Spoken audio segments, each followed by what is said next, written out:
Hello guys, isi-share ko lang sa inyo kung bakit ba nagkakaroon tayo ng unoriginal content dito sa ating mga account kay FB.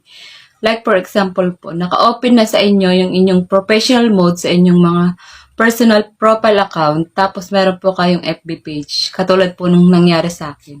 Meron po akong isang video na ginawa, in-upload ko po sa aking personal profile, in-upload ko din po sa aking FB page. Which is, yun po yung dahilan kung bakit nagkaroon ng unoriginal content.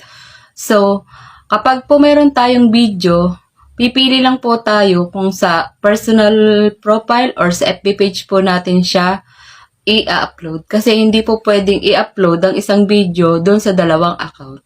Dahil yun po ang dahilan ng violation na unoriginal content.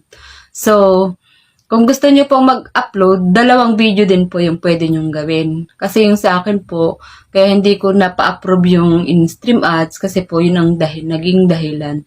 So kung ganun po ang magiging dahilan, kailangan nyo pong burahin yung nandoon sa or kung saan nyo po gusto. Mamimili po kayo kung saan po ninyo iiwan yung video or i-delete nyo po.